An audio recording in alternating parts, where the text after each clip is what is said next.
m'a appris à ne pas demander. Même poser des questions.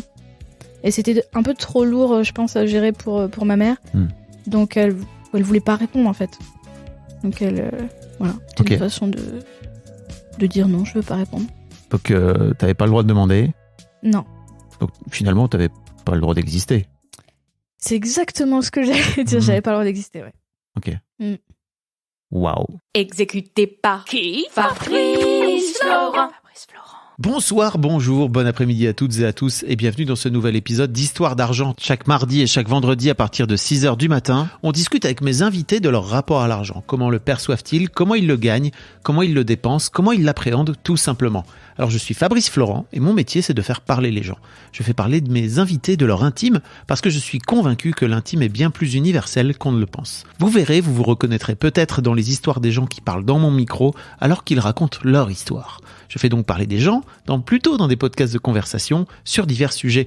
Des pères de paternité, des mères de maternité, des célébrités de leur parcours vers le succès, des hommes de masculinité et aussi, bien sûr, des gens de leur rapport à l'argent. Je fais aussi un talk show avec ma partenaire Mimi Hegel qui s'appelle le Fab et Mimi Show. Bref, vous retrouverez tous les liens dans les notes de cet épisode si vous voulez découvrir ces autres podcasts. Et d'ailleurs, si vous découvrez mes podcasts, je fais pas mal d'autres choses. Allez donc voir ça sur mon site internet fabflorent.com, fabflorent.com. Si mes podcasts et mon travail vous aident d'une manière ou d'une autre, alors vous pouvez m'aider en retour en m'envoyant un don en argent sonnant et trébuchant avec votre carte bleue ou alors en vous abonnant à mon Patreon à partir de 5€ par mois. Vous trouverez les liens dans les notes de cet épisode. Merci d'avance, c'est très cool. Enfin, si vous aimez le podcast, vous pouvez vous y abonner, mettre un chouette commentaire et 5 étoiles au podcast sur votre appli de podcast préféré, en particulier si vous écoutez sur Apple Podcast ou Spotify. Et surtout, partagez cet épisode et ce podcast autour de vous s'il vous a plu. Je suis sûr que vous connaissez des gens que mon travail pourrait intéresser. Vous pourrez également venir commenter avec mes auditrices et mes auditeurs chaque épisode directement sur mon Discord. Je vous invite à aller découvrir Discord, c'est un petit logiciel génial qu'il faut installer sur son téléphone ou sur votre ordinateur. En fait, vous pouvez me suivre sur les différentes plateformes et réseaux sociaux et trouver toutes les infos pour me contacter dans les notes de cet épisode. Merci d'avance et bonne écoute. Camille, bienvenue. Merci. Comment ça va? Ça va bien. T'es stressée? Un petit peu, mais ça va. Ok. Ouais. Je te sens un peu tendu. C'est pas super facile pour moi de parler. De parler d'une manière générale? Ouais, de parler d'une manière... Donc là, tu vois, je suis déjà émue. Bon, globalement, je suis très émotive, donc je risque de pleurer plusieurs fois. Ok. Et j'ai des mouchoirs et tout. Ok. T'inquiète. Il y a des gens qui pleurent. T'es parti. Ouais, tout va bien. Qu'est-ce qui t'émeut? Bah, je te dis, c'est l'expression. Globalement, c'est l'expression qui est compliquée. De parler. De parler. Mais de toi en particulier? Oui, bien sûr. C'est d'autant plus dur. Oui. Oui, parce que j'ai pas. Enfin là, t'es là depuis un quart d'heure, on discute et tout. Hop, je sais shifter dès qu'on parle de moi, je pense. Ouais, c'est plus compliqué. Bah après, avec mes amis, ça va, tu vois, mais là, c'est presque public en fait. Bah pas pour l'instant. Pas pour l'instant, mais j'espère que j'ai trop conscience de... Ah ouais? Bah oui. Non, mais enlève ça. Oui, facile à dire. Bah non, mais on est tous les deux. Alors ouais. Certes, il y a un micro entre nous, tu vois, mais en vrai, on pourrait avoir cette discussion, toi et moi, dans mon canapé et qu'il n'y ait pas de micro, quoi. Je vais essayer de l'oublier. En tout cas, c'est un peu ce que j'essaie de faire avec les gens, quoi, tu vois. C'est que... Bah c'est le mieux, hein. Franchement, c'est le mieux, je pense. Mais ok. Je vais tenter. Ok. Camille, t'as 32 ans? Ouais. D'ailleurs, tu dis dans ton mail que t'en fais 24-25. Effectivement, tu fais plus jeune que ton âge. Ouais. Et tu dis, j'ai hâte d'atteindre l'âge où ça deviendra un avantage. Ouais. Qu'est-ce que ça veut dire? Bah, ça veut dire que globalement, surtout avant que je parle, parce que je pense que quand je parle, ça va mieux. Mais avant que je parle, je suis tout de suite un petit peu pas prise au sérieux. Ah. D'abord parce que je suis une femme et ensuite parce que j'ai l'air jeune. Okay. Donc, syndrome du stagiaire, je pense. Du stagiaire? Ouais. C'est quoi le syndrome du stagiaire? J'ai jamais entendu parler de ça. Non, je viens de l'inventer, mais globalement, c'est... globalement, c'est... t'es super fort pour un stagiaire, donc c'est trop bien, mais pour t'embaucher, ça, je suis pas sûre. Ah. Ouais. Ok. Et c'est un truc que t'as beaucoup vécu? Oui, mais maintenant, je vois que c'est la première impression. Après, je vais au-delà et du coup, ça se calme. Ok. Mais oui. Ok. Pas simple pour toi, quoi. Ça va. Je sais que je renvoie cette image et je fais A priori, avec. tu feras toujours plus jeune que ton âge. Hein. T'es parti pour, en tout cas. Oui, mais quand t'as 40 et que t'en fais 30, t'es moins décrédibilisé que quand t'en fais 30 et que quand t'as 30 et que t'en fais 20. Ok. Parce que 20, ça veut dire inexpérimenté. Hmm. Alors que 30, pas spécialement. Bah non. Bah oui. Et d'ailleurs, aujourd'hui, t'es pas inexpérimenté du tout. Tu travailles depuis longtemps. Je travaille depuis longtemps. Point. Je sais pas, je croyais que t'allais dire un truc derrière. Oui, j'allais dire, mais c'est vrai que sur pas mal de trucs, je me sens encore inexpérimentée. Ah, Mais c'est normal parce que j'ai quand même changé de métier il y a 1 an et demi, donc ok. On va en je parler. suis encore en train d'apprendre. Donc aujourd'hui, tu réalises des vidéos d'entreprise. C'est ça, Ouais. c'est ton job. C'est ton activité principale. Ouais. Tu fais les fameuses vidéos qu'on a en tête des cogip, tu sais, comme dans Message à caractère informatif. Est-ce que tu as cette rêve? Parce que Pas du tout, peut-être non. t'es trop jeune. Pas du tout. J'étais là genre, je cherche, mais non, je vois Bien, pas. je t'invite à aller découvrir les messages à caractère informatif. À l'époque, c'était sur Canal, où ils prennent des vieilles vidéos d'entreprise et les redoublent pour faire des vannes. Ok, je vois. Voilà. Bah oui, l'idée c'est quand même un peu que ce soit pas trop boring, quoi.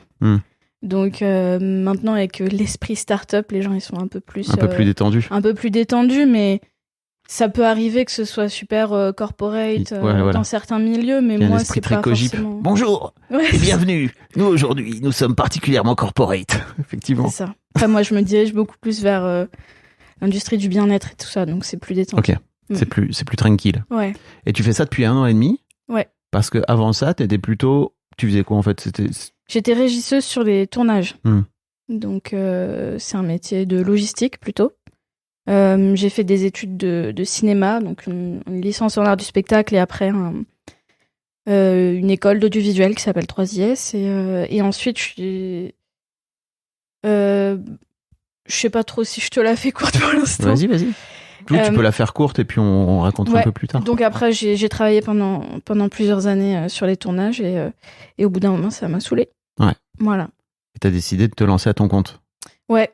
Et parce que avant ça, t'étais J'étais sous le régime de... intermittente. Voilà. Intermittente du spectacle pendant du coup 7 ans. Et j'ai changé pour être du coup en auto-entreprise. Donc là, t'es... En auto-entreprise sans aucune allocation. Pourquoi tu précises sans aucune allocation? Parce que c'est un truc quand même quand t'es intermittent. En fait, si t'es pas déjà un tout petit peu tranquille, t'as quand même ce truc de oui, ok, il y a une certaine sécurité pendant quelques mois, mais de toute façon, il faut que je repense à refaire mes heures et tout ça. Il y a toujours ce truc de refaire ses heures. Ok. En tout cas pour toi, c'était un vrai truc. Je pense pour la plupart des intermittents, enfin, je sais pas si je peux parler pour la plupart, mais en tout cas, ceux que j'ai vus autour de moi, il y avait cette problématique, ouais. Un peu ce truc qui est là tout le temps, quoi. Ouais. Pour expliquer un petit peu l'intermittence, il y a un côté... En fait, c'est globalement du chômage arrangé, on va dire. C'est ça, c'est-à-dire qu'on part du principe... Le concept part du principe que, en tant qu'artiste, t'as des moments où tu vas travailler et il y a d'autres moments où tu vas pas travailler. Et donc, en fait, les moments où tu travailles pas, l'intermittence va te filer un chômage, quoi. C'est ça? Ouais, globalement, c'est ça. C'est pas que pour les artistes, c'est aussi pour les techniciens du spectacle. C'est vrai. Et d'ailleurs, c'est un petit peu différent si t'es artiste ou si t'es technicien, enfin, les heures, etc. Mais oui, il faut que tu fasses un certain nombre d'heures de travail et ensuite t'as une allocation si tu ne travailles pas pendant un certain nombre de temps et tu dois renouveler tous les ans un certain nombre d'heures. Il faut que tu travailles un certain nombre d'heures pour pouvoir accéder au statut. Voilà. Ok. Et ça a été créé justement parce que c'est des métiers qui sont en intermittence, donc qui sont pas tout le temps, où tu peux travailler seulement un jour, tu peux travailler une semaine, un mois, c'est pas tout le temps comme un CDI, quoi. Et c'est plutôt du genre où, enfin pour les gens qui sont salariés, qui n'ont pas en tête, c'est que tu peux éventuellement pendant 2 mois travailler comme un acharné, et pour le coup t'as pas du tout d'horaire, quoi. C'est vraiment en mode c'est ça. banzai. C'est pour ça que j'ai arrêté notamment. Ouais, c'est que c'est des horaires exigeants, des grosses journées, et effectivement après tu peux avoir des moments de creux, où l'objectif c'est de te reposer. Si t'es artiste, il y a aussi un côté, l'objectif c'est de peut-être te ressourcer et aller rechercher d'autres idées, etc., pour pouvoir créer ton projet d'après, etc., quoi. Ouais, c'est quand même plutôt un très bon statut. Et d'ailleurs, il y a Bernard Stiegler qui avait fait une expérimentation d'utiliser ce modèle-là en fait pour tout le monde, où pendant 3 mois, donc les heures c'est l'équivalent de 3 mois à temps plein. 3 mois, on bosse pour la communauté, donc un job qui est utile pour la communauté. Et pendant le reste du temps, soit tu te formes, soit tu fais un job où vraiment... Et il faisait la différence entre emploi et travail. C'est-à-dire qu'emploi, c'est ce qui te rémunère, et travail, c'est ton travail, c'est presque ta mission de vie, pour ceux qui aiment bien ce terme. Ah, c'est intéressant. Ouais, c'est super intéressant. Et du coup, ça pourrait vraiment marcher, mais faut casser pas mal de trucs pour en arriver là. Et casser quoi comme truc, par exemple? Et te concernant à toi?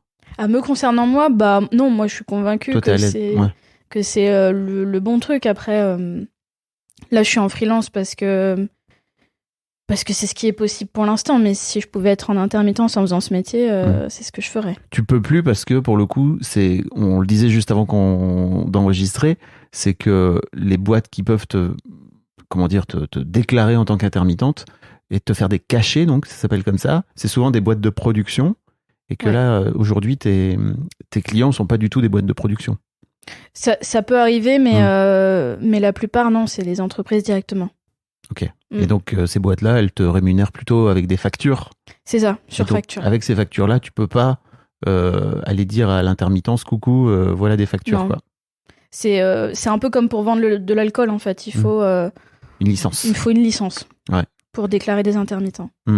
C'est ce que je racontais un peu, c'est que chez Mademoiselle, à l'époque, j'avais fini par changer une partie du statut de la boîte pour pouvoir payer des artistes en intermittence, parce que tu peux pas, en fait, en tant qu'entreprise qui est pas déclarée sous un certain code APE, quoi, voilà. APE ou NAF, je sais jamais quelle est la nouvelle, toi non plus, sans aucun doute. Non. Voilà. non, je pourrais Désolé pas. pour les plus flingués, pour les plus accros, pardon, de l'administration. Je sais jamais. Je sais qu'avant c'était APE ou NAF et qu'en fait ça a changé. Bref, pour parler de ton histoire, de ton rapport à l'argent, est-ce que je vais te lancer dans le bain directement. Ouais. Si je te dis argent, qu'est-ce que ça t'évoque? Alors à la base, donc évidemment j'ai déjà réfléchi à la question. Donc à la base, ça m'évoquait plutôt des problèmes. Les problèmes. Les problèmes. et maintenant c'est plus un flux, quoi. C'est Ok. Ouais. C'est plus détendu? Ouais, c'est plus détendu. Et quand tu dis avant, c'était quand? Oh. Je pense que ça a commencé à changer peut-être il y a 4 ans. 3-4 ans, ouais. Et donc, avant que... Qu'est-ce qui a fait switcher? Je crois que c'est parce que... alors, globalement, j'étais thérapie, dev perso, tout ce qu'on veut, depuis déjà longtemps. Et en fait, je stagnais beaucoup dans mon épanouissement professionnel, notamment parce que j'arrivais pas à quitter ce truc de régisseur. Parce que on travaille énormément, après on a le temps pour faire des trucs. Et en fait, le problème, c'est que j'arrivais pas à m'investir dans quoi que ce soit, parce que dès que en fait, on te propose du travail, tu peux pas vraiment dire non, parce que c'est prendre le risque qu'on ne te rappelle plus. En tout cas, tu pouvais pas dire non. Voilà, oui. J'aime bien que les gens parlent en jeu, tu sais. Ouais. Donc je pouvais pas prendre le risque de dire non, parce que sinon je risquais qu'on ne me rappelle pas pour retravailler. Et donc il y avait toujours ce truc de la course aux heures, et donc t'avais peur de manquer, finalement. Ouais. Oui. T'avais peur de passer à côté d'une opportunité. Ouais. Ok. Et donc tu te retrouvais à prendre le premier truc qui te venait, plutôt par sécurité? Oui. T'as pas l'air convaincu. Je te jette ça comme ça, hein, tu vois, c'est pas forcément non, je réfléchis la vérité, en même temps. Je réfléchis en même temps, mais après, j'ai eu de la chance quand même de travailler avec des équipes correctes, en tout cas l'équipe régie. Même si j'ai eu des mauvaises expériences, on entend beaucoup de choses sur les tournages maintenant. Ça m'étonne pas du tout, clairement, ça m'étonne pas du tout. J'ai un peu un rejet de ce milieu-là maintenant. Mais globalement... Quand tu dis ça, c'est plutôt en termes de respect de qui t'étais en tant que femme, que jeune femme, j'imagine, que c'est ça? Même que jeune femme, mais que personne aussi. Qu'humain. Qu'humain, voilà. Ok. Ouais. Et donc, en fait, je pense qu'au fur et à mesure, j'ai pu dire non à plusieurs trucs, parce qu'en fait, j'ai mis quand même assez longtemps pour changer. Donc, je pense que pendant 2 ans, je me suis dit, là, il faut vraiment que j'arrête, Et en fait, je mettais pas en action, mais j'étais de plus en plus mal, quoi. Donc, jusqu'à rentrer tous les soirs et puis pleurer. Ah oui. Ouais. Faut aller jusque-là, malheureusement. Ouais. C'est enfin, globalement cas, pas ce qu'on veut quand on fait un métier, quoi. Ouais, non, pas du tout. C'est pas l'objectif. Non, pas du tout. Et en fait, comme il y avait toujours ce truc de oui, mais c'est bientôt fini, après je serai tranquille et tout ça, c'est un peu une espèce de cage dorée. Ouais. C'est difficile de partir, quoi. Ok.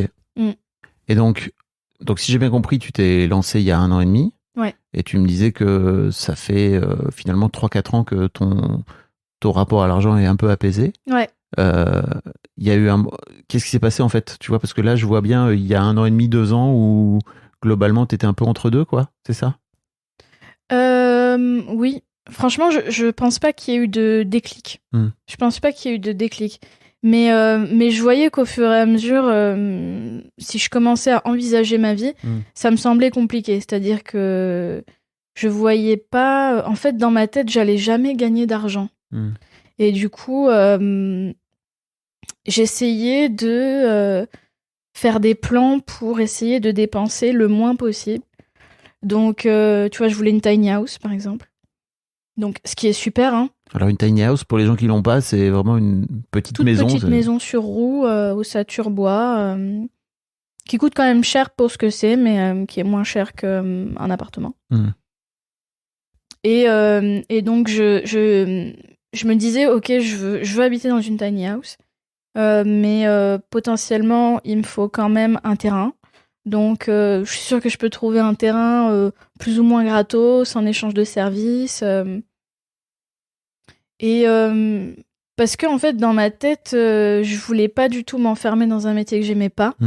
Et du coup, ça voulait dire ne pas être dépendante financièrement de quoi que ce soit. Donc, ne pas faire de prêts, etc. Ok. Et on y vient. Qu'est-ce qui fait que t'as changé? Qu'est-ce qui fait que t'as switché? Qu'est-ce qui fait que ça s'est détendu? Alors ça a mis franchement ça a mis longtemps et c'est encore en train de le faire, mais en fait c'est que je vois que c'est possible. Et ça c'est quand même énorme. Ça c'est énorme. Une petite pause émotion. Merci de combler. Qu'est-ce que... Bon, je peux pas faire autrement, mais en fait, elle te vient d'où cette émotion? Quand tu es en train de dire, je me rends compte que c'est possible. Parce que je vois le chemin, en fait, et je suis tellement reconnaissante de moi-même d'avoir passé tous ces caps, quoi. Et c'était franchement pas facile parce que j'avais énormément de résistance. Et en fait, j'y allais quand même. De peur? Oui, bien sûr. Beaucoup de peur et de ce qu'on appelle les croyances limitantes, quoi. Et donc là, tu te regardes en arrière et tu te dis putain, bien joué quand même, Camille. Ouais, clairement. Ouais, c'est ça qui fait que l'émotion est là. Tiens, regarde, j'ai des petits mouchoirs si tu veux. Génial. Ça va bien m'aider.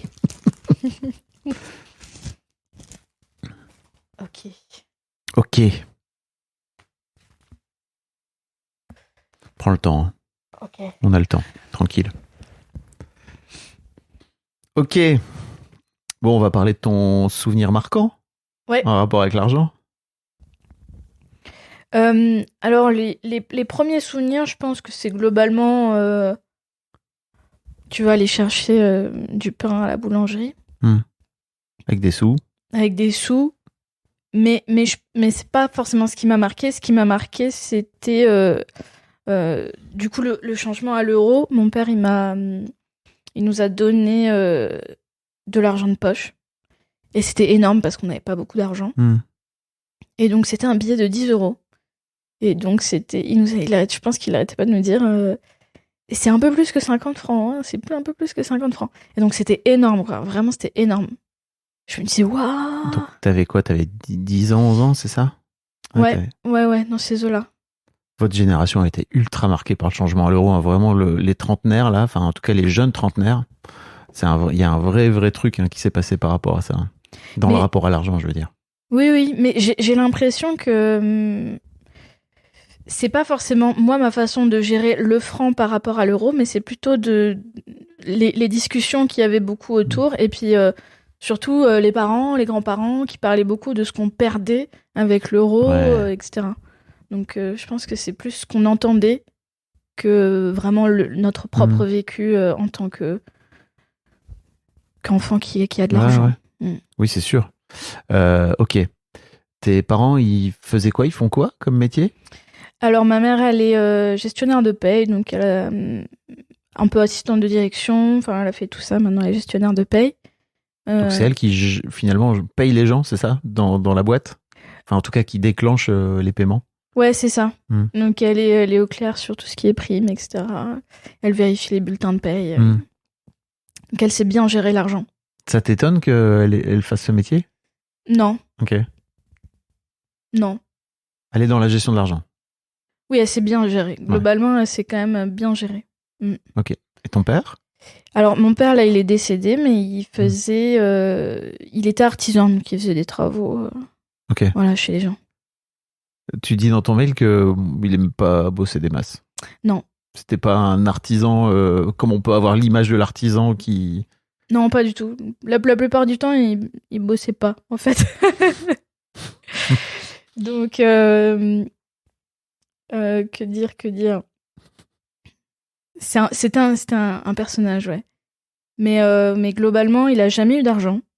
Donc tu vois, mon premier souvenir marquant, c'est lui qui me donne 10 euros. Mais tu vois, l'été d'après, on était en vacances avec lui et sa carte, elle s'est fait avaler dans le distributeur. Donc c'était un peu bizarre. Il appelait la banque. Donc je pense que mes grands-parents ont beaucoup financé des trucs. Et ça, t'as ce souvenir marquant de ton père qui se fait avaler sa carte? Ouais. Ok. Ça te fait quoi à l'époque? Tu t'en souviens ou pas? Ouais, je m'en souviens. Bah, je pense que même à l'époque, j'étais pas spécialement étonnée, malheureusement. En fait, je savais qu'il y avait ma mère qui gérait. Donc à ce moment-là, ils étaient pas ensemble, hein, et on vivait chez ma mère. Ok. Parce que mes parents ont divorcé, j'étais assez jeune, 6-7 ans. Et du coup, on était chez ma mère la plupart du temps. Et ma mère et mon père, c'était le cool, quoi, entre guillemets. Donc, ils géraient pas, mais bon, ils s'en fichaient, tu vois. Il y avait pas beaucoup d'inquiétude non plus de sa part. Donc, en fait, c'est parce qu'il comptait sur les autres, hein, tout simplement. Mais il comptait comment ça, sur les autres? Sur ses parents, notamment, c'est ça? Notamment, ouais. Ok. Après, il y a eu des femmes. Ah. Ouais. Il comptait sur les femmes pour le financer un peu? Beaucoup. Ah, ok. Enfin, non, un peu chaque. Ok. Tu sais pourquoi je te demande ça? Parce que je me doute à quel point ça a pu te marquer, toi, forcément, en tant qu'enfant, tu vois, par rapport à cette image, par rapport au travail, par rapport à l'argent qui est créé ou pas par rapport au travail, quoi, tu vois. Ouais. Et à côté de ça, t'avais ta mère qui était plutôt en mode un peu fourmi, c'est ça? Ouais, carrément fourmi. Bah, clairement, on n'avait pas d'argent. Donc, c'était un peu des phrases du style « plus tu demanderas, moins tu auras ». Ah ouais? Ouais. Ce qui est quand même très, très fort. Très marquante. Oui. Donc, évidemment, j'ai dû apprendre à demander, même si c'est toujours pas... Tu veux dire à l'âge adulte? À l'âge adulte, ouais. Oui. Ouais. Oui. Oui, bien sûr. T'as dû apprendre à demander. Oui. C'est-à-dire que globalement, on t'a appris à ne pas demander. On m'a appris à ne pas demander. Même poser des questions. C'était quoi? Si on te demande, tu dirais que tu sais pas. Donc ça, je savais pas trop ce que ça voulait dire. C'est que cette phrase? Si on te demande... C'était en réponse à quelle question? En fait, le divorce entre mes parents, c'était vraiment un bordel sans nom pendant des années. Et du coup, nous, on était un peu perdus là-dedans. Donc, parfois, on posait des questions. Et c'était un peu trop lourd, je pense, à gérer pour ma mère. Donc, elle voulait pas répondre, en fait. Donc, voilà. C'était une façon de dire non, je veux pas répondre. Ok. Et plutôt que de dire, écoute, non, je veux pas répondre, elle te répondait cette phrase, c'est ça? Très sèchement. Oh. Ok. Ouais. Ok. Donc, t'avais pas le droit de demander? Non. Donc, finalement, t'avais pas le droit d'exister? C'est exactement ce que j'allais dire. J'avais pas le droit d'exister, ouais. Ok. Waouh. Puis mon frère prenait beaucoup de place aussi, donc... Ton grand frère? Mon grand frère qui a 1 an de plus que moi, ouais. Ok. Donc ton petit grand frère, mais pas ton grand frère, quoi. Oui. Il prenait de la place comment? Très colérique. Ah. Voilà. Oui, c'était sa façon à lui de gérer. Et donc toi, de ce fait-là, t'avais pas de place? Non. Moi, j'étais plutôt à dire, bon, il y a déjà assez de problèmes comme ça, je vais pas en rajouter. Ok. Bon, j'imagine à quel point ça t'a... Oui, bien sûr. Construite. Bah, c'est pas pour rien que... que ça fait quelques années déjà que j'apprends moi-même qui je suis et je suis mes 2 parents et voilà, j'apprends tous les jours. Tu es tes 2 parents? Oui. C'est un peu... ok. Ouais. Ça veut dire quoi? Ça veut dire que ce qu'ils m'ont pas donné, je suis obligée de me le donner et du coup, Ah, dans ce sens-là. Oui, c'est-à-dire que j'attends plus que eux me le donnent. Donc parfois effectivement, il y a quand même besoin d'une espèce d'énergie, d'autorité féminine ou d'autorité, du coup plutôt la référence féminine, je l'associe plutôt à de l'amour, de la douceur, etc., de la bienveillance. Et du coup l'énergie masculine, référence masculine, mon père, je l'associe plutôt à de l'autorité, de la rigueur, de la discipline et de l'action. Ok. Donc l'idée, c'est d'aller piocher finalement toutes ces choses-là en toi, plutôt que de l'attendre de l'extérieur, c'est ça? Globalement, ouais. Un gros boulot. Mais c'est bien. Ouais, c'est ce qu'il faut. Il n'y a pas le choix. Ouais, il n'y a pas le choix. Il n'y a pas le choix? Non. Qu'est-ce qui te fait dire qu'il n'y a pas le choix? En fait, il y a le choix d'être heureux ou pas heureux. Moi, je veux être heureuse absolument. Donc, je veux être sereine, absolument. Donc, il n'y a pas le choix de passer par là.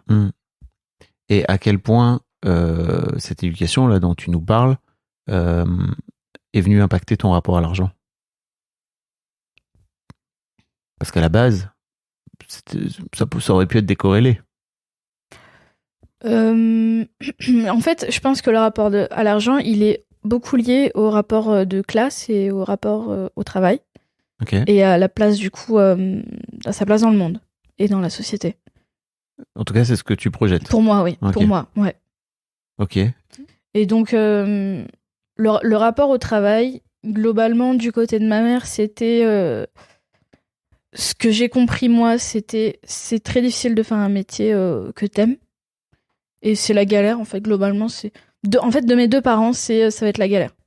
Après, je pense que c'est aussi beaucoup issu de mon milieu social.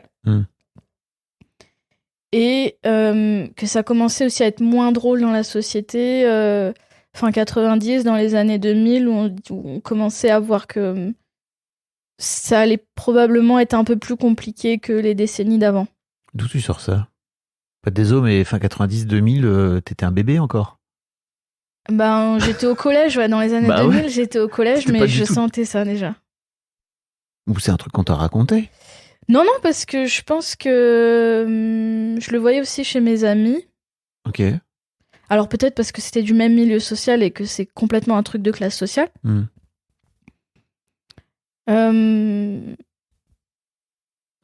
sais pourquoi je te... J'en sais rien. Oui, c'est ça, c'est qu'en fait, je crois que c'est pas un truc qui t'appartient vraiment, ça. Alors je crois que globalement, oui, ce que tu es en train de me raconter t'appartient pas vraiment, mais bon, on en reparlera. Non. Mais c'est pas tes histoires. De quoi? En fait, c'est pas un truc. Enfin, ce que tu es en train de me dire, en fait, je suis pas en train de nier ton ressenti, hein, tu vois, mais c'est juste. Sûr. En fait, ce que tu es en train de me dire là sur la fin des années 90, 2000, ça allait pas être facile. Ouais. T'étais au collège. C'est pas un truc que t'as ressenti toi ou que t'as vécu toi en tant qu'adulte, entre guillemets, sur le marché du travail. Tu vois ce que je veux dire? Oui, c'est vrai, mais je pense que c'est plutôt parce que je voyais pas comment ça allait être possible de m'intégrer dans la société. Ok. Ouais. Ouais, ça remue, hein, je pensais pas. On t'a le temps, hein. Je vais peut-être avoir le record de celle qui pleure le Non. plus. C'est vrai. T'inquiète. T'inquiète. T'es déjà en train. T'as vu comme t'es en train de Non, mais oui, de c'est spiraler fatigant. dans ta tête en te disant putain, je vais avoir le record, machin, je vais être gonflante. Oui. Je vais être gonflante avec toutes mes émotions là. Mais c'est parce que je me gonfle un peu moi-même. Ah bon? Bah oui. Bah tu me gonfles pas en tout cas, si je puis me permettre. Bah tant mieux. Et je te remercie au contraire de venir me partager cette émotion. Merci. Parce que si tu viens juste, si j'ai une porte de prison en face de moi, c'est pas très intéressant. Non, ça marche pas. Enfin, c'est pas que ça marche pas, c'est juste c'est moins intéressant. C'est moins authentique. Ok. Ok. I'm ready. Est-ce que je peux te dire qu'en fait, l'un des trucs les plus incroyables que j'ai appris grâce à ce podcast et globalement au travail que j'ai fait moi-même sur le rapport à l'argent, c'est que globalement, ta relation à l'argent, elle est très marquée et elle est très parallèle à la valeur et à l'estime que tu as de toi en tant que personne. Ouais. Oui. Et donc, ça va souvent avec la classe sociale, ça va souvent avec l'époque dans laquelle on est, etc., etc. Mais en fait, en vrai...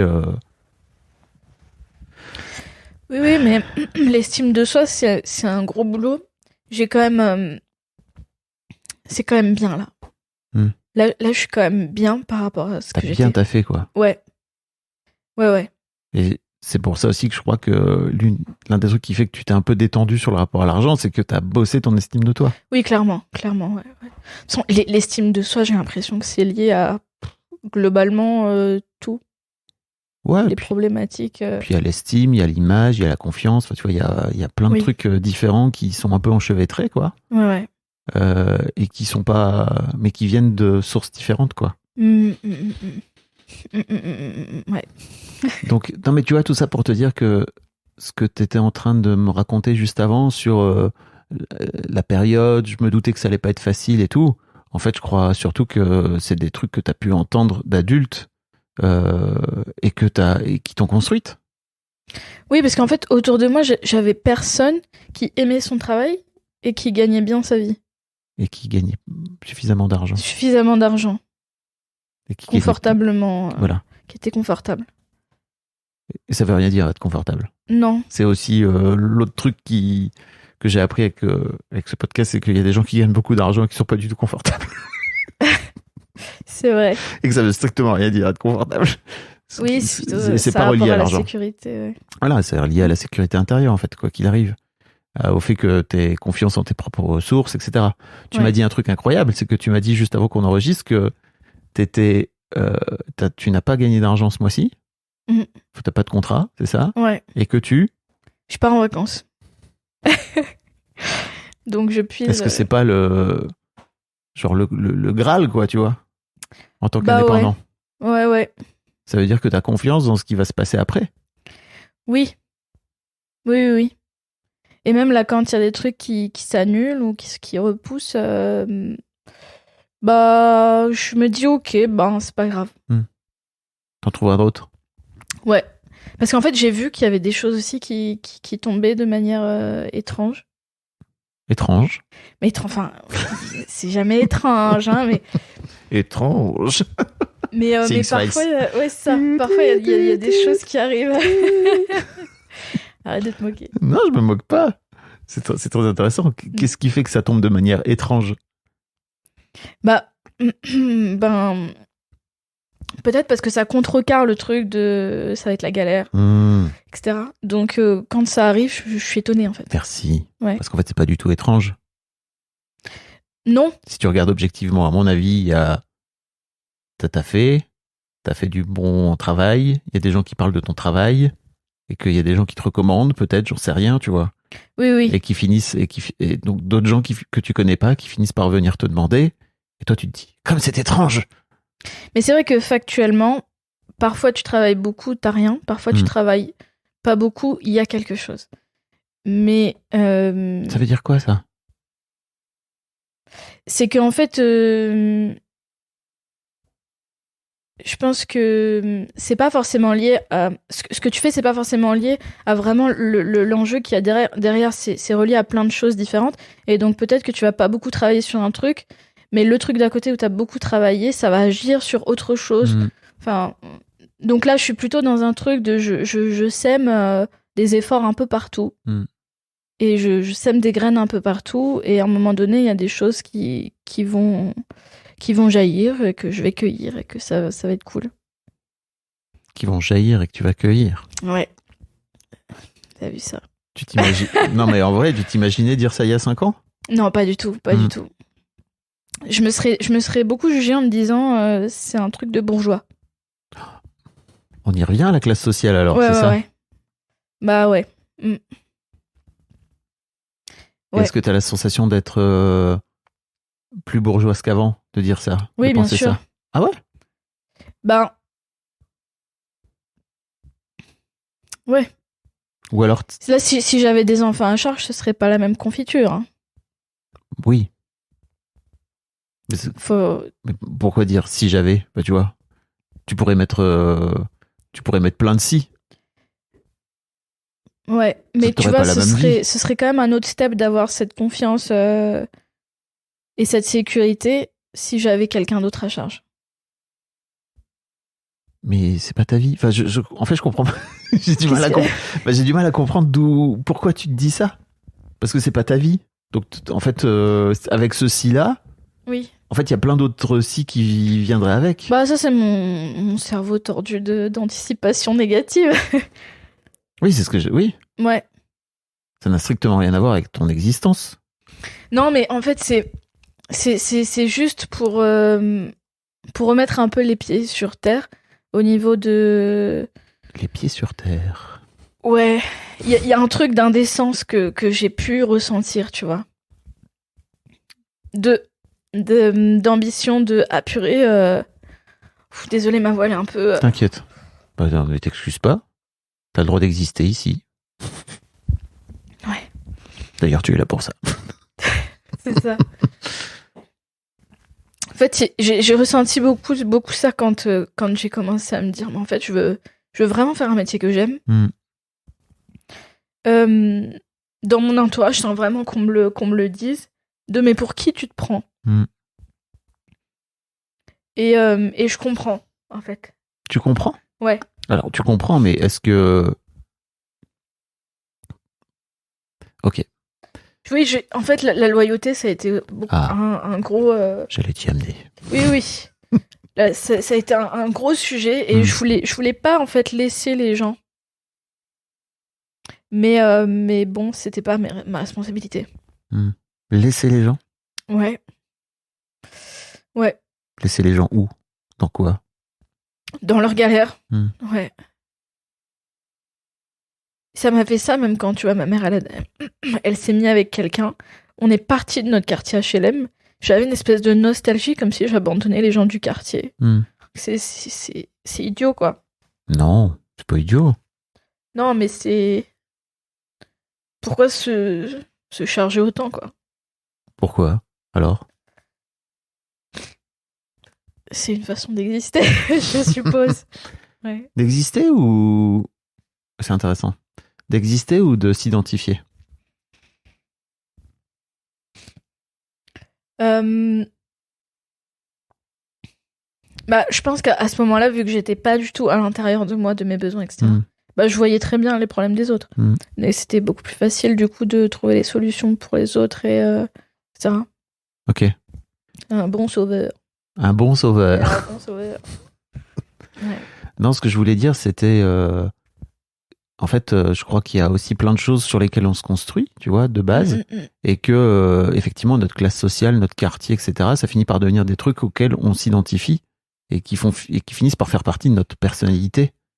et qu'en fait c'est super dur d'en sortir. C'est l'une des raisons pour lesquelles c'est souvent compliqué pour, entre guillemets, les transfuges de classe, tu vois, d'aller se retrouver dans des milieux qui sont pas du tout les leurs, parce que déjà t'as pas été construit par rapport à ça, et surtout il y a un truc ça finit par devenir une forme de schizophrénie, tu vois, entre, même si je sais que c'est une maladie, hein, désolé, mais vraiment de double personnalité entre, ok, d'où je viens, le truc avec lequel je me suis construit, etc., et là où je suis aujourd'hui, qui est plutôt l'endroit où j'ai envie d'aller, ou plutôt peut-être mon métier m'amène, ou plutôt mon milieu social m'amène, quoi. Et c'est souvent difficile. Ouais, ça l'a été. Et j'ai bien vu d'ailleurs, tu vois, moi j'étais du coup dans ma petite école de quartier, école primaire de quartier HLM, où du coup il y avait pas beaucoup de blancs, et c'était même pas un sujet en fait. Et après je suis allée au collège. Là, il commençait à y avoir un peu, tu vois, des gens des quartiers pavillonnaires d'à côté et tout ça, où il y avait des rockers, donc ils se faisaient un petit peu malmener. Et des rockers à mèche, tu veux dire? Des rockers en t-shirt en hiver. Et d'ailleurs, une petite anecdote. Il y avait un truc super distinctif où, en fait, les rockers et les rappeurs portaient tous les deux des baggy, mais il y avait tu sais, une espèce de liaison en jean entre la couture de ton jean et une poche. Ouais. Et ça, c'était un truc de rocker.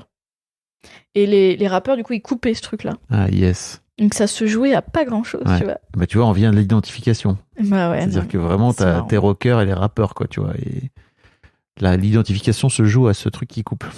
Non, mais ouais. Et ensuite, quand je suis arrivée au lycée, il y a eu encore un élargissement, en fait, de... Puis là, les quartiers pavillonnaires encore plus riches, du coup, un peu en dehors de la ville, la différence de niveau scolaire, de référence culturelle, et encore plus à l'arrivée en fac, où là, j'étais dans un autre monde. Hein. Je prenais le train et tout. Ouais, tu racontais que t'as fait art du spectacle, c'est ça? Ouais, j'ai fait art du spectacle à Nanterre, et du coup, j'avais presque 1h30 de transport pour y aller. Et du coup, je me retrouvais avec des gens qui aimaient énormément le cinéma, qui fumaient des roulés, qui avaient les cheveux longs, et qui débattaient de films d'auteur. Et moi, j'avais vu peut-être 3-4 films d'auteur où je m'étais fait insulter par mon frère parce que je regardais un film d'auteur chez moi. Enfin, comme j'étais un peu perdue, quoi. Mais voilà, ça s'est fait. Ça s'est fait. Bah ouais, de toute façon, ça se fait, hein. La vie se fait.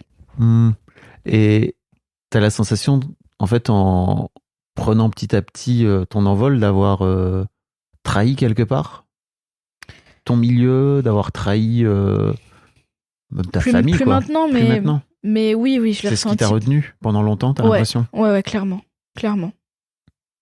Ouais. Et ça a été dur? Ça a été dur. Très dur. Qu'est-ce qui fait... Qu'est-ce qui a fait que c'était dur? Ça m'intéresse tellement parce que je crois que tu sais, t'es pas du tout la seule. C'est pour ça que je viens. C'est trop intéressant et merci de venir partager ça parce que c'est d'autant plus intéressant que t'as fait ce chemin-là et qu'en plus aujourd'hui, t'as décidé de te mettre à ton compte. Ouais. Donc en fait, c'est un saut qui est encore plus grand parce que pour moi, t'as un saut dans le vide. Ouais. Non, mais l'avancée, elle est exponentielle. C'est-à-dire que j'ai mis énormément de temps à changer des petites choses très profondes. Et là, ça va de plus en plus vite. Là, je commence à avoir de l'ambition, à rêver. C'était pas... Tu t'autorises à avoir de l'ambition? Ouais. C'est quoi l'ambition? Faire des films. Ok. Ouais. Des films de cinéma, tu veux dire? En tout cas, raconter des histoires. Je sais pas si ça passera par le cinéma parce que je sais pas ce que le cinéma deviendra. En tout cas, du long métrage, c'est ça que tu veux dire? C'est plutôt l'idée, c'est d'aller vers cette ambition-là. Pas forcément sur le format long métrage, mais en tout cas sur le format vidéo, peut-être court métrage, peut-être série, peut-être roman, peut-être je sais pas. Ok. Ouais. Donc de sortir de l'aspect corporate que tu fais aujourd'hui. Oui. Ça, c'était une étape. C'est une étape importante. Elle représente quoi, cette étape? J'allais dire trouver sa place dans le monde du travail. existait. L'autonomie financière, oui. On y revient La toujours. légitimité dans le monde du travail. L'autonomie... Globalement, se débrouiller et trouver son propre travail, c'est vraiment super gratifiant. Enfin, c'est... Et pour revenir à l'argent, d'être capable aussi de gagner de l'argent par toi-même. Ouais. Oui, parce que du coup, je lis le travail à l'argent. Donc, trouver son propre argent. Et ouais. Ok.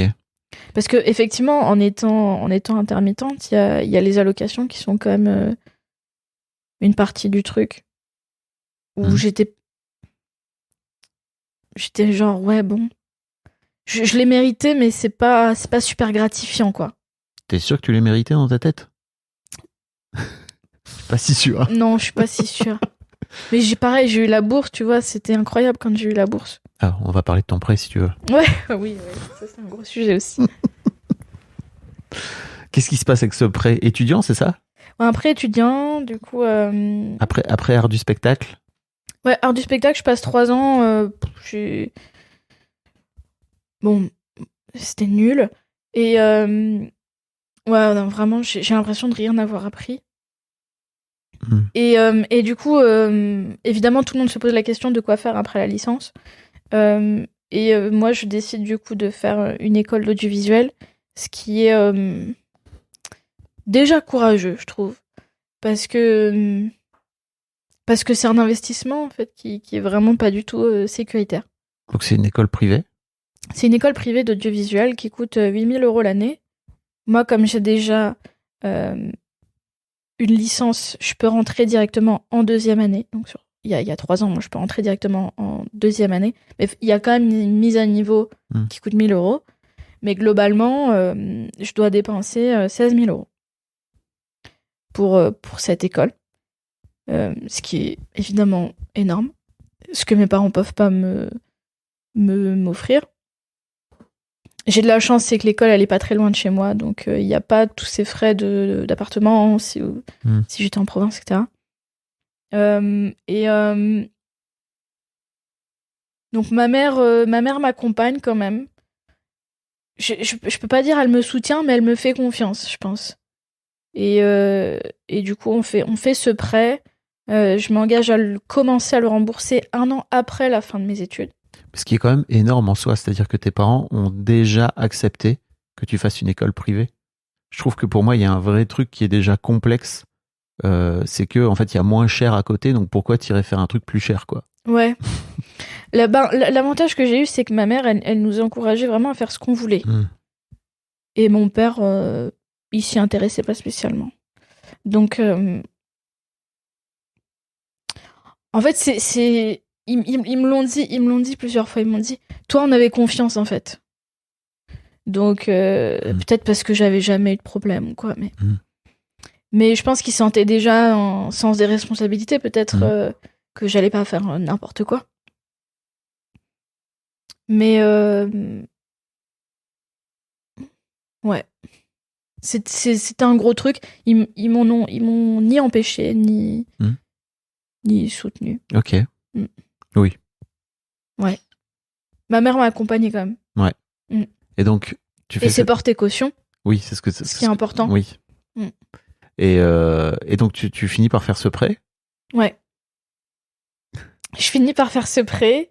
Donc, j'ai énormément de. Je suis pas sûre avant ça d'avoir même un compte bancaire.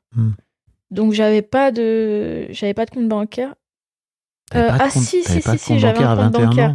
Parce qu'à la fac, j'étais boursière, donc j'avais un compte bancaire. Mais du coup, j'ouvre un livret A et je place l'argent sur le livret A. Donc, à chaque prélèvement de l'école, je me fais un auto-virement. Donc, ça m'est arrivé 2-3 fois d'être à découvert parce que j'avais oublié de faire le virement. Ça m'a mis un peu en stress. Et ça m'arrive pratiquement jamais d'être à découvert. Que dire? À la fin de... je pense pas à l'argent. Quand je suis à l'école, je pense pas à l'argent. C'est à ce moment-là que je commence à faire des stages sur les tournages et et où vraiment il y a une espèce d'anxiété du futur qui se calme parce que je me dis ah mais là j'ai vraiment une place ouais. Donc quand même t'as trouvé ta place. En tout cas, t'as la sensation que t'es en train de la trouver, quoi. Ouais, ouais, clairement. Et dans ta tête, déjà, à ce moment-là, est-ce qu'il y a un peu ce truc de mais c'est pas un vrai métier ou c'est un métier qui est trop beau par rapport à ce truc de t'es obligé de galérer dans la vie, quoi? Alors, non, ça va. Enfin, oui, mais comme c'est le plus bas de l'échelle sur le tournage, eh ben c'est acceptable. Ça va. T'es pas non plus en train de te la raconter à vouloir être réel, quoi. C'est ça? Bah, à l'école, oui. À l'école, oui, je dis que je veux être réal. Parce qu'en plus, je fais la spécialisation réal. Mais je le dis pas en dehors de l'école. Et d'ailleurs, je le dis plus vraiment depuis très longtemps. Ok. Sauf là? Oui. Tu viens de le dire, là. Je l'invente pas, hein. Oui. Je sais pas quoi rajouter. Non, mais ok. C'est bah, bravo. C'est cool. Oui. Mais parce qu'en fait, c'est parce que j'ai dissocié aussi réalisateur de l'image que j'en avais. C'est-à-dire réalisateur de films d'auteur français. Donc maintenant, je sais que réalisateur, c'est juste réaliser de la vidéo. Oui. En racontant des histoires, mais pas forcément sur n'importe quel format, pas forcément long métrage. Donc il y a quand même moins d'enjeux. C'est-à-dire que globalement, ce que tu fais aujourd'hui, de faire des vidéos un peu plus corporate, c'est aussi raconter une histoire. Oui, d'une certaine mesure. Non, t'es pas d'accord? Enfin, oui, si. Bah, je me présente comme ça, hein, même dans mes mails, c'est vidéaste, réalisatrice. Ok. Bon. Ouais. Parce qu'en fait, réalisateur, globalement, c'est une plus grosse équipe. C'est aussi ça. Oui. Ouais. Bon, avec des plus gros moyens. Mais c'est... Non, pour moi, c'est juste... tu prends une caméra et tu racontes une histoire. Ouais, c'est vrai. Et tu peux être tout seul. Et en fait, à la fin, tu finis par réaliser quelque chose. Ce qui fait que tu es réalisateur ou réalisatrice. Oui, si on le prend mot à mot, ouais. Bah ouais. Oui, non, mais oui. Il y a plein de youtubeurs qui sont tout seuls et qui, pour moi, réalisent vraiment des vrais films, quoi. Oui. Mais je pense que c'est aussi l'investissement que tu y mets. Ok. Donc, en tant que vidéaste corporate... Tu veux dire l'investissement émotionnel? Oui, je pense. Ah. Je pense. Ok. Perso. Ok. Ouais. Ou créatif. Bon. Voilà. Et donc, après l'école, moi, j'avais fait, du coup, 4 stages en régie. Et j'étais tombée, du coup, sur un chef qui m'avait promis beaucoup de choses. Donc, il y a eu le permis aussi, qui était un gros truc. Ma mère me l'a payé. Mais du coup, pour être régisseuse, il faut absolument le permis, puisque c'est une grosse partie tu vas te balader du travail. À droite à gauche. Et moi, je l'ai eu très tard. Enfin, après l'école, globalement. Et en fait, pour te louer des voitures, il faut 2 ans de permis. Donc, c'était un peu difficile de trouver du travail à ce moment-là. Et pendant 1 an, en fait, je fais que quelques jours par-ci, par-là de travail. Donc, pas assez d'heures pour avoir le statut d'intermittent. À ce moment-là, j'habite toujours chez ma mère. Et du coup, à un moment donné, mon prêt arrive et je gagne pas du tout assez d'argent pour pouvoir le rembourser. Et du coup, je dois prendre un autre travail. Et c'est la catastrophe émotionnelle. Parce que tu vas devenir serveuse, c'est ça? Ouais. Parce qu'il y a aussi un peu ce truc de... peut-être qu'ils ont eu raison. Ça a raté.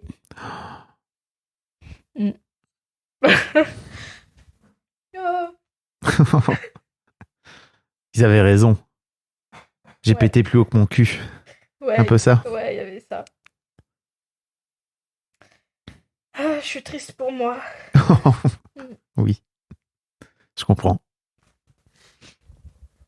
Mais c'est trop bien, regarde-toi maintenant. Ouais, non, mais c'est ouf.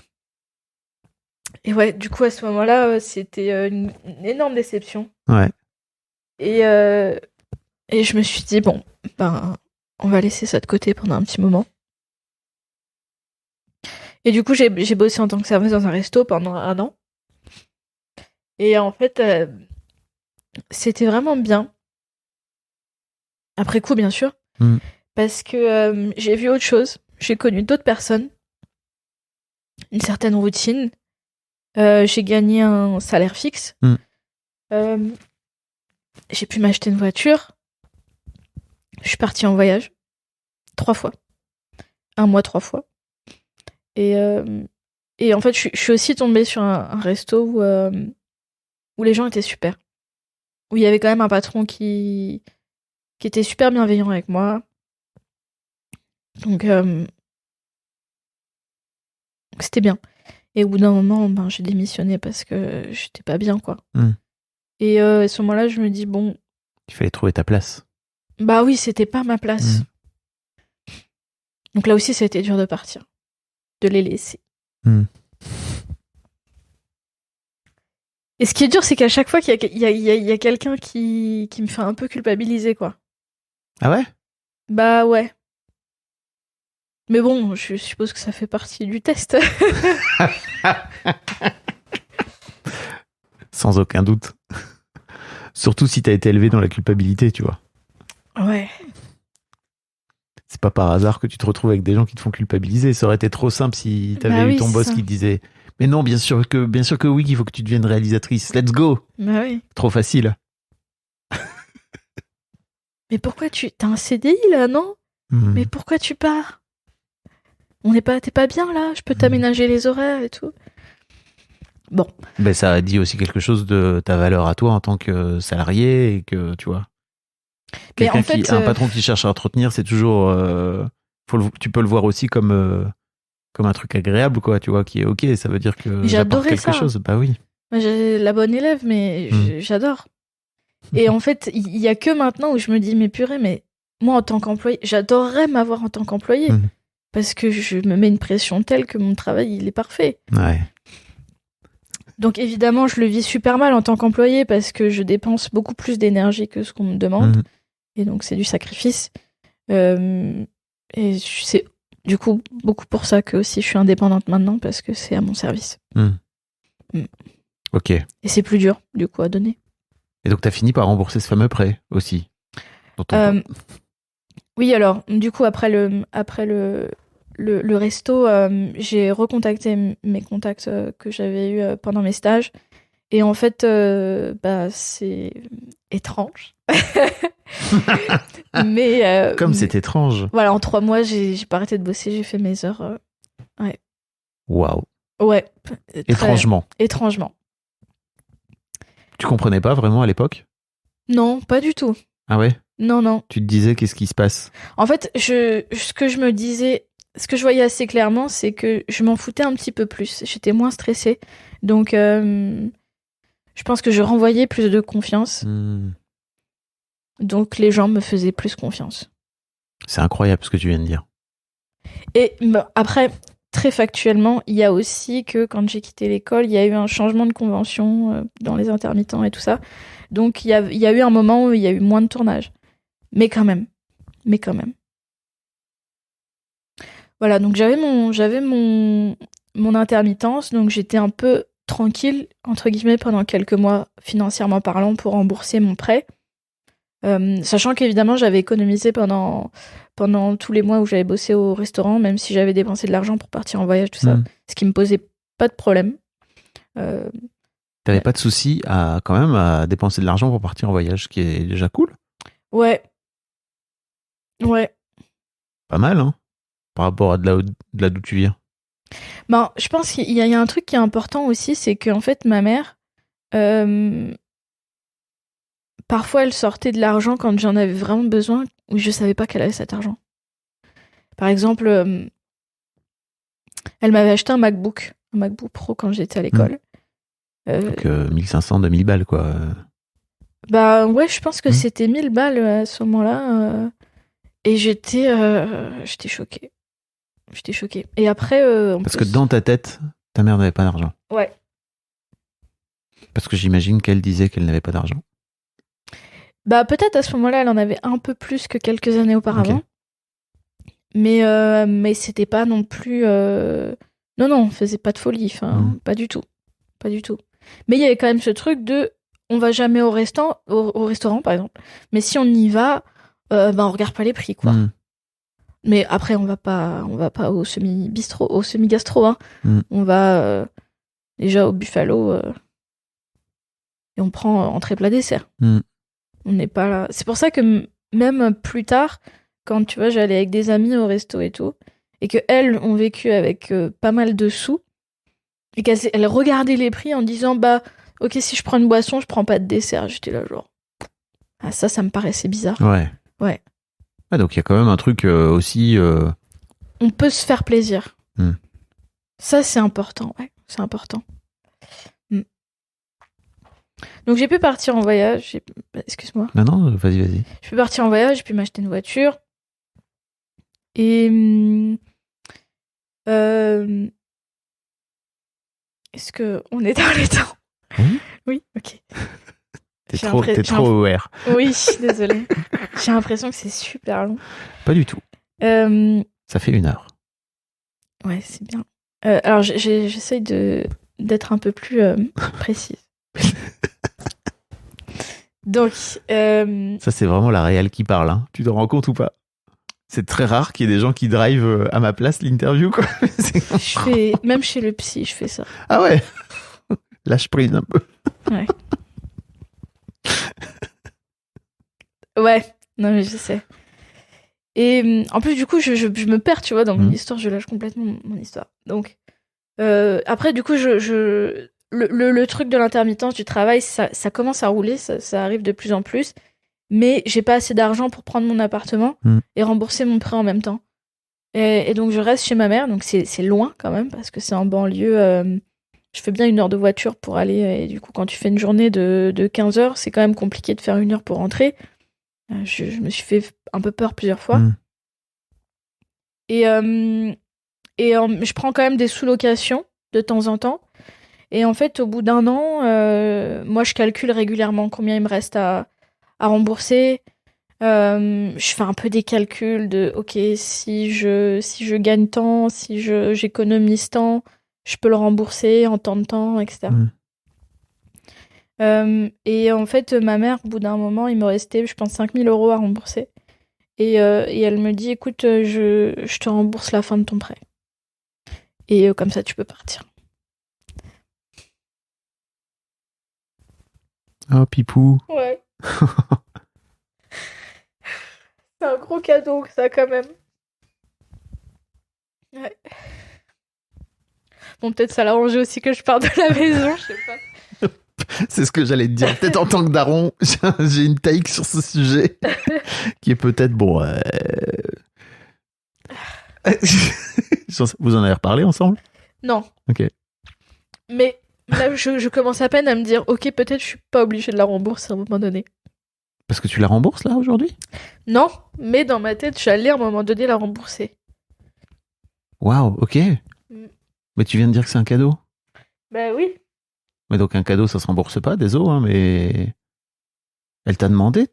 Non. Non, on n'en a jamais parlé, c'était moi toute seule. La fierté, quoi. La fierté? Je pense qu'il y avait un peu de ça, ouais. Mais de fierté de quoi? Je me débrouille toute seule. Ouais, j'ai besoin de personne. C'est ça. Ok. Comment ça se passe pour demander de l'aide aujourd'hui au quotidien? C'est mieux, c'est mieux. Okay. C'est mieux. Tu demandes à tes clients de te recommander auprès d'autres personnes, etc. Tu fais ce genre de truc ou... Non. Non. C'est vrai que il y avait aussi ce truc, tu vois, dans le milieu de l'intermittence, de il faut pas montrer que tu cherches du travail. Donc si tu dis, en fait, il faut montrer surtout que tu travailles beaucoup. Oui. Mais je crois que c'est encore un peu vrai maintenant, c'est-à-dire que si je fais pas de story, par exemple, pendant longtemps pour montrer que je travaille, ben les gens ils pensent que je travaille pas. Ok. Et quand j'ai du temps pour faire des stories ou faire du contenu, et ben on dit ah tu fais plein de trucs en ce moment.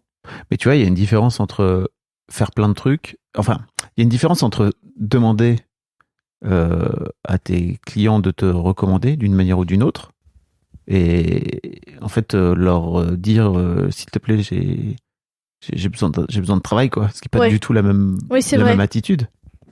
Toi-même, tu disais que plus t'as dégagé de la confiance et qu'en fait ça t'a aussi permis de pouvoir ouais. Non mais clairement. Par contre, je leur ai déjà demandé de mettre des recommandations sur site ou des choses comme ça. Ouais. Ok. Ou de m'envoyer des retours. Ouais. Mais c'est peut-être moins engageant est-ce que tu peux parler directement à la personne pour me recommander? Ah, je crois que c'est plus engageant que de te faire juste une petite vidéo pour dire j'ai travaillé avec Camille et c'est super, quoi. Ouais. Je crois. D'aller recommander quelqu'un de l'extérieur, enfin d'aller recommander oui, c'est quelqu'un. Oui, carrément. Je trouve que c'est un truc qu'il faut faire tout le temps. Ouais, t'as raison. Ouais, mais oui. Est-ce qu'il y a un sujet sur lequel je t'ai pas amené? Parce que dis donc, qu'est-ce que... Ouais, non, mais c'est ça, c'est...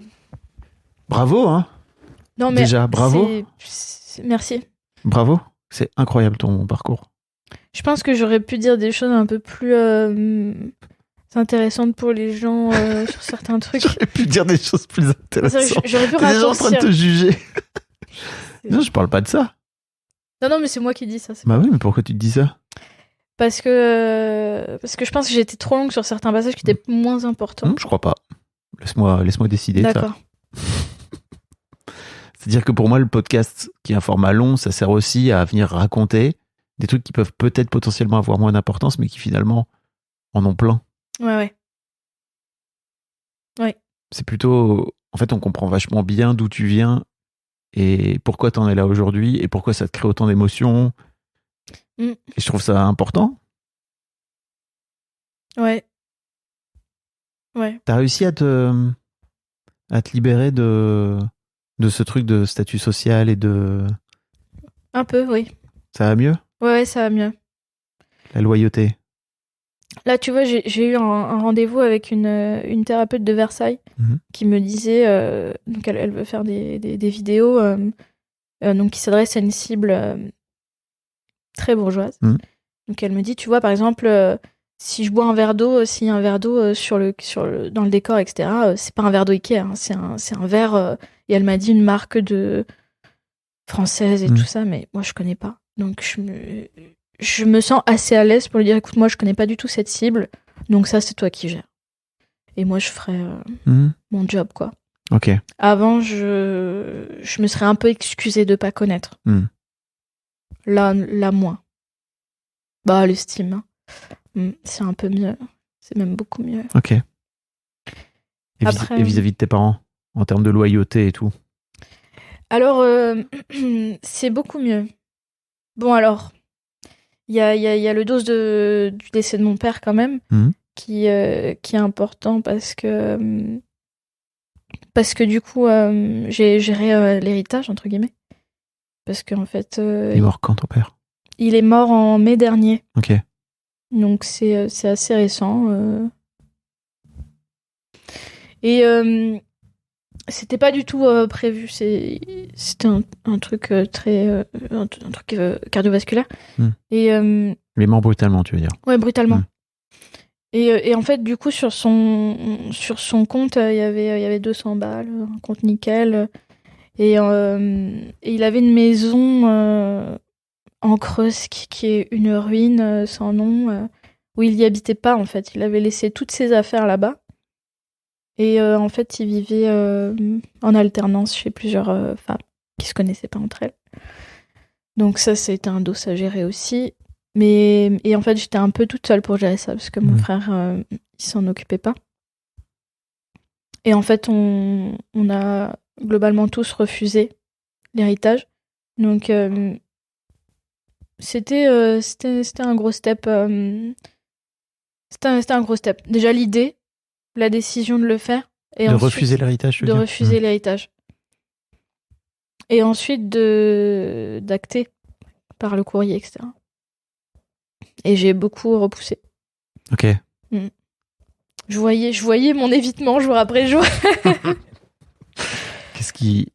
Qu'est-ce qui fait que t'as repoussé? Bah, c'était dur parce qu'émotionnellement, j'ai pris beaucoup en charge plein de trucs. Et en fait, j'avais ma société, enfin, mon entreprise en même temps. Enfin, c'était pas facile à gérer, quoi. Donc, voilà. Ok. Donc, ouais, c'était pas facile à gérer, mais je faisais ça, du coup, au fur et à mesure. Ma mère m'a soutenue aussi pendant ces trucs-là. Et ça a un lien avec la loyauté, tu crois? Oui. Parce que j'ai vu vraiment presque une fin de cycle, en fait, en postant le courrier. Je dis ok, là je crois que c'est bon. C'est important d'avoir conscience, en fait, que t'as le droit d'être déloyal à tes parents et à leur histoire, tout en partant du principe que ça veut pas dire que tu ne les aimes pas. Ça n'a strictement rien à voir. Tu peux aimer tes parents et t'as le droit d'aimer tes parents, entre guillemets, et c'est cool d'aimer tes parents, tout en te disant aussi, en fait, c'est leur histoire. Ouais, ça ne me concerne pas. Certes, j'ai été éduqué là-dedans, donc il y a plein de choses qui sont intégrées en moi, mais en fait, j'ai envie de m'en éloigner, et j'ai envie de m'en séparer, et j'ai envie de les mettre de côté, en fait. Ça veut pas dire que t'aimes pas tes parents, quoi.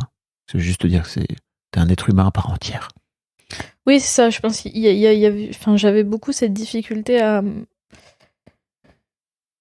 m'incarner complètement dans ma vie à moi, dans mon individualité, parce que j'avais pas existé pendant tellement longtemps. Donc c'était difficile aussi de me réintégrer. Voilà. Eh ben, merci beaucoup d'être venu exister. Merci. Aux oreilles de tous les gens qui écoutent Histoire d'argent. Ça me touche beaucoup que tu aies partagé ton émotion. Et ne t'excuse jamais d'en avoir, quoi. C'est chouette. Ouais, merci. Je mettrai un lien pour les gens qui veulent travailler avec toi, comme ça, peut-être. Merci beaucoup. Tu vas avoir des clients qui tombent, comment t'as dit, par hasard ou par magie? Étrangement. Étrangement. Des gens qui tombent étrangement. Des pluies de gens. Si vous avez une boîte et que vous voulez travailler avec Camille, n'hésitez pas. Et les gens sont très contents, je suis très compétente. Bah ça, s'il y a bien un truc dont je doute pas, c'est bien ça. C'est-à-dire que tu fais ton taf à merveille, je m'en doute, quoi. Merci Camille, bravo. Merci Fabrice. Et bravo pour tout le chemin, parce que bidon. Merci. Bien wesh. Merci à moi aussi. Oui, fais-toi un bisou sur le biceps là, comme ça. Salut Fab, je t'envoie ce petit vocal parce qu'il y a des choses qui me sont revenues en mémoire quand j'ai commencé à m'interroger sur l'argent, que j'ai complètement oublié pendant le podcast, pendant l'enregistrement. Et en fait, c'est quand j'étais en coloc, il y a ma coloc qui avait trouvé un truc de dev perso sur la relation à l'argent et à l'équilibre donner-recevoir. Et en fait, parmi toutes les questions, il y avait une question qui était est-ce que s'il y a une personne de votre entourage qui vous demande 1000 €, comment vous réagissez? Et du coup, parmi les possibilités, il y avait oui, bien sûr, tout de suite, je donne 1000 € sans problème. Oui, je donne, mais ça pique un peu. Non, je donne pas, mais je regrette un peu. Ou non, pas du tout, je donne pas et je regrette pas. Et en fait, moi, la première chose qui m'est venue, c'est oui, je donne tout de suite sans aucune réflexion. Et évidemment, la première personne qui me venait en tête, qui était susceptible de me demander ça, c'était mon père. Et aussitôt que la pensée de oui, tout de suite, bien sûr, est venue, je me disais ça me plaît pas du tout cette pensée, j'ai pas envie de penser comme ça. Et parce que je considère que c'est pas une posture juste, je devrais pas donner comme ça tout alors que en fait recevoir c'est plus compliqué pour moi. Et puis un peu plus tard, deuxième chose, il y avait aussi quand je travaillais un peu plus sur l'abondance, il y a un exercice, une suite d'exercices sur 21 jours fait par Deepak Chopra qu'on peut trouver sur internet, qui est chaque jour une méditation avec un exercice à faire. Et en fait, parmi tous les exercices, il y a un exercice qui m'a le plus qui m'a vraiment marqué, c'est un exercice où on devait écrire un certain nombre de fois les mêmes phrases qui concernaient en fait nos ancêtres et leur relation à l'abondance et à l'argent. Et donc c'était un truc du genre je respecte votre relation à l'argent et merci de me bénir moi et de faire en sorte que je reçoive tout ce que je dois recevoir, quoi. Et ça m'avait vraiment beaucoup touchée parce qu'en fait, je l'ai pas dit pendant le podcast, mais mes grands-parents, du coup, c'est des immigrés portugais qui sont à la base des paysans. En arrivant en France, ils ont vécu des années dans une caravane avec leurs enfants, donc c'était vraiment, ils en ont chié, quoi. Donc leur demander leur bénédiction de moi m'ouvrir à plein d'autres choses et à beaucoup plus que ce que eux avaient trimé pour avoir. C'était fort. Voilà, je te laisse juge de si ça rentre dans le podcast ou pas et encore merci pour le podcast. Ciao. Un grand merci à vous d'avoir écouté jusqu'au bout. Pensez à rejoindre le serveur Discord pour venir commenter avec le reste de ma commu. Je vous trouverai tous les liens dans les notes de cet épisode. Et si mon travail vous plaît, je vous rappelle que vous pouvez m'offrir en échange un peu de sérénité en vous abonnant à mon Patreon ou en m'envoyant de l'argent en vous munissant de votre CB. Vous trouverez tous les liens dans les notes de cet épisode également. Bonne fin de journée et j'espère à très bientôt pour un nouvel épisode de podcast.